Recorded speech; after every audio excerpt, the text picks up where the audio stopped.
It's 11 p.m. That deadline looms like a storm cloud. The report is due tomorrow. Your gym bag is still untouched, and that tough conversation has been postponed again.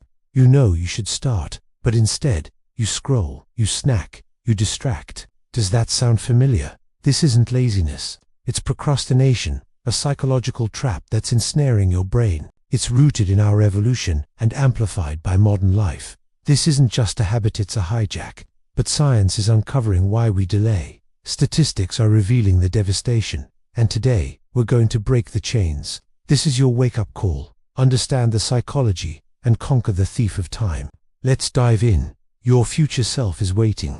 Consider Emily. At 40, she had big dreams, a novel left unwritten, a career shift ignored, family trips that were always for next year. Procrastination whispered in her ear, "Tomorrow's fine," but one rainy afternoon, while sorting through old photos, the weight of it all hit her. Years lost to delays, relationships strained, opportunities faded. Sobbing on the floor, Emily faced the mirror and realized, "I've been my own worst enemy." Her regret wasn't just about missed deadlines, it was the emotional erosion, the quiet shame of potential squandered. Emily's ache echoes in all of us, the heartbreak of what could have been, but she turned it all around with insights from psychology, and so can you. So why do we procrastinate? It's not about poor time management, it's emotion regulation gone wrong.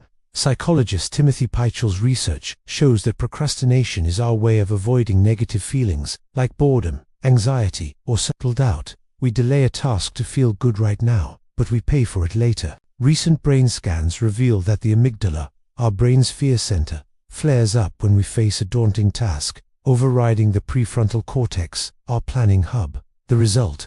Instant gratification wins. The stats are eye-opening.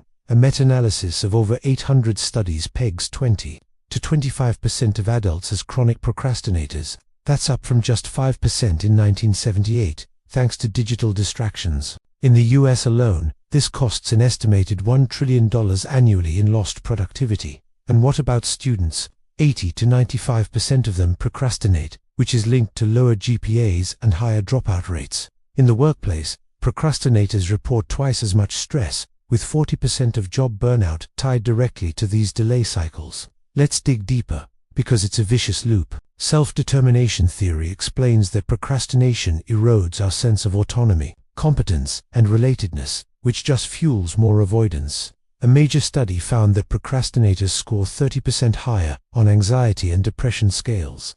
Perfectionism also plays a huge role. Research shows that the fear of failure paralyzes 70% of high achievers into inaction. Our relationships suffer too. Couples who procrastinate on dealing with conflicts see a 50% higher risk of divorce. Your brain's own wiring works against you through something called temporal discounting, which undervalues future rewards by as much as 50 to 60%, making later feel almost worthless. Globally, 1 in 4 people regret procrastination most at the end of their lives, echoing the top regrets of the dying, not living a life true to themselves because of delays.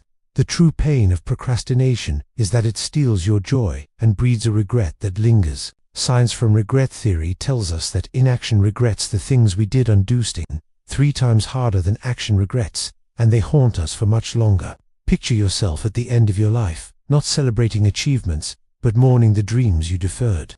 That emotional scar is real, but it is healed. But here's the power. Psychology offers antidotes. You can start with implementation intentions. This is a technique where you create simple if X, then Y plans. It boosts task completion by 200 to 300%. Break your tasks into tiny pieces.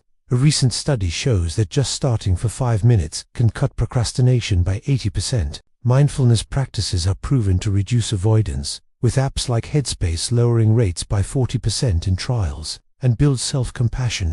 Krista Neff's work proves that it curbs self-sabotage. You're not flawed. Your brain is adaptable through neuroplasticity. Procrastination isn't your fate. It's a puzzle that psychology can help you solve. You can act right now. Pick one delayed task, just one, and start for 5 minutes. Reclaim your time, reclaim your dreams, reclaim your life. If this resonated with you, please consider following for more. Thank you.